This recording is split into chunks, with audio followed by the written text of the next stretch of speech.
you identify yourself as a business generalist.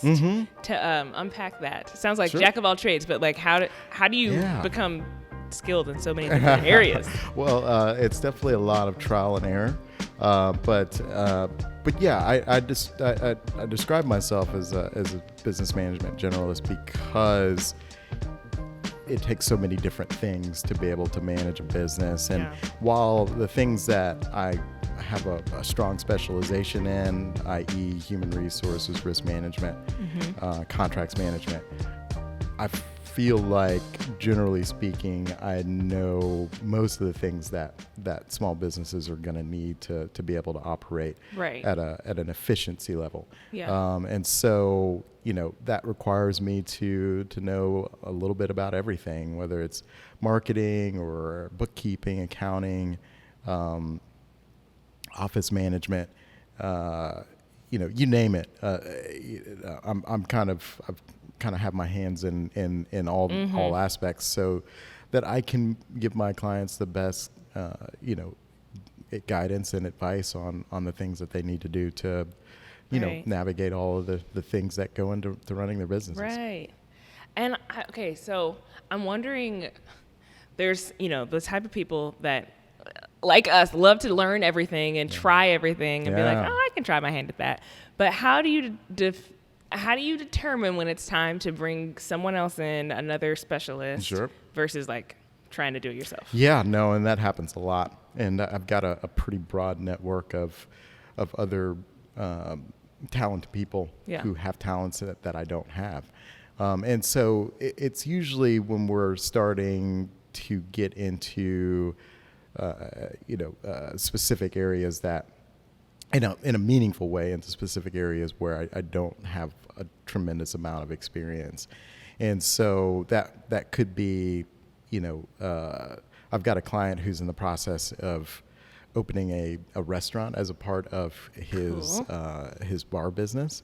Okay. And so that's not really an area of expertise for me.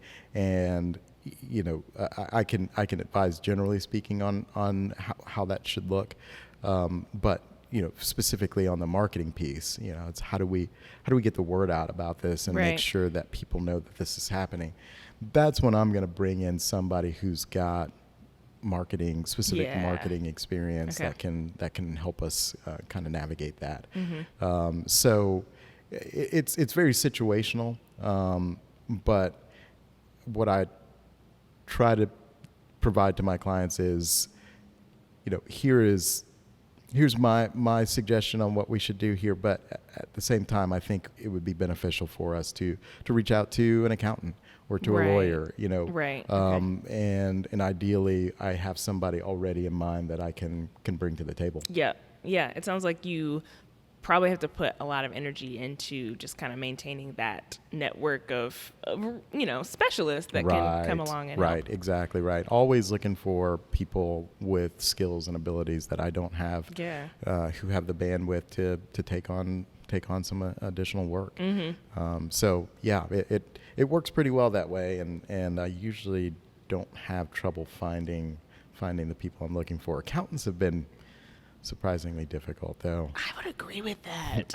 I for some reason, you would think that accountants would be easy to, that they would be pretty similar across the board, and they're not. No hating on any accountants who are listening to this. I have learned. I mean, since starting my own business, I've learned like there's a lot of specialists in the accountants field, and they're not all just across the board the same. So right. Yeah. No accounting generalist. Yeah. No. Tell me about, being versatile is like a skill set of yours. So you specifically have gotten to work with can I talk about your clients? Yeah, this is public information. Okay. Sure. You've gotten to work with like festival operations versus like restaurant owners versus just like completely different industries. Very disparate. How do you adapt your approach in or is it a different approach to those different industries as you're working with clients? There's no one size fits all when it comes to the businesses that I work with. There are things that are pretty universal, though. Most clients are going to need accounting. Most clients are going to need. Everybody's got to pay taxes. Right, exactly right. Most clients are going to need, help with the administrative tasks that go into running a business. And so what I'm always trying to do is identify what their needs are and see if I can be the one to help them kind of fill those needs. No two clients are the same, and I'm doing something different for every client. And so it just kind of I don't specialize in any specific type of business because business management is pretty universal. Yeah, you need these infrastructure kinds of things to manage a business.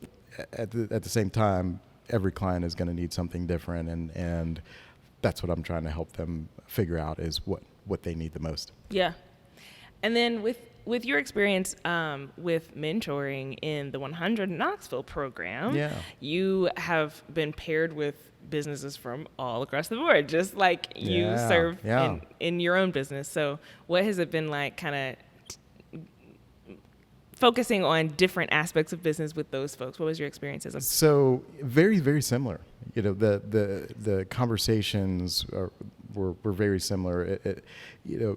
I kind of feel like the 100Knox initiative was kind of the beginning stages of what I would normally do for a client. Right. I would just kind of learn about their business and learn about the things that they're struggling with and the things that they feel like they need the most help with. Yeah. And so, what I do with most of my clients, all my clients for that matter, is kind of start with identifying what are the specific needs and asking probing questions and trying to kind of really get to the heart of what their biggest challenges are. And so the 100Knoxville project is very, very similar in that regard. Is I'm asking those kinds of probing questions and why are you doing this? Why are you doing it this way? Why did you start this business in the first place? Where do you see yourself going with this business? Gotcha. Those are all very, very similar conversations, regardless of whether I'm working with a client or with or I'm acting as a mentor. It kind of seems like the heart of all of it. I mean, it's like people-centric, and helping people specifically seems to be a passion of yours. Where do you think that got fostered? Was it a childhood love? Like, how did that? Right. Oh, yeah. I think it's probably initiated with my mom. My mom is one of the most caring, loving people I've ever known, and she kind of instilled that value in me at an early age. And I was always, not always, I kind of grew into an outgoing person later on in my youth and kind of going into college and whatnot. I was an RA at the University of Tennessee, and that really, I love that job. And that job is a big part of the reason why I decided to go in human resources, is because I liked working with people and figuring out what they need, and how I can help them reach their full potential. Yeah. So I would say it started with, nature versus nurture. It definitely started at home, but it kind of was cultivated over the years, just in some of the activities I did growing up, and being an RA, and then going into human resources in a professional capacity. Yeah, like you were naturally drawn there, but your mom kind of pushed you along too. That's pretty cool. Right. Tell me some of the other ways, like you've gotten involved in the community and gotten to stretch that muscle of. So I've definitely done a lot of volunteer work. I was a volunteer teacher at the Joy of Music School for 10 years. Wow. The tenor saxophone and guitar lessons over there. Okay. I've been on a lot of boards. Juvenile Diabetes Research Foundation, United Way, was on the Joy Music School board for a few years, serving now on the WDVX board of directors. And so I'm always trying to figure out ways where I can use a lot of the same skills to help in the community. Always kind of trying to be involved and help people in any way I can. Right. Yeah. Very involved. You're everywhere. Too many places. Tell me about, so you taught music at the Joy of Music School, a volunteer position, helping underserved kids learn to play an instrument, and you did the sax, tenor sax. So you're a music lover. I've learned this. Lover, yes. Tell me about that experience and what it was like. I started playing saxophone when I was 12 years old, and what's called middle school now. Yes. And so that kind of started that journey. I was always playing music, though. Even elementary school, I was in the all-city chorus and, played the recorder at a high level and, the xylophone. And so music has always been a really important piece of my life, and it's part of the reason why several of my clients are in that industry. Yeah. But yeah, a friend of mine, a really good friend of mine, was the music director at the Joy Music School for several years, and he's like, "We're looking for volunteer teachers if you're interested." And I was like, "Yeah, sure, I'll give it a shot. I'm not doing anything right now." I'm just chilling. It's fine. 10 years later, I was at the time the longest serving volunteer instructor over there. But yeah, I was in a band for a long time, or for several years in the early 2000s, a band called Jesco, and played saxophone and guitar for them, and just always been a big fan of live music and playing music. Hardest question of the whole entire interview. I'm ready. What's your favorite concert, live music experience that you've ever had? So you put me on the spot earlier, not on recording, and now favorite ever. There's so many. I'm going to give you a few, if that's okay. Give me a handful. The first time I ever saw Dave Matthews Band, I was on the third row at the amphitheater in Nashville when it was there, Starwood. That was an amazing experience, and that really kind of started my passion for live music, going to live music shows.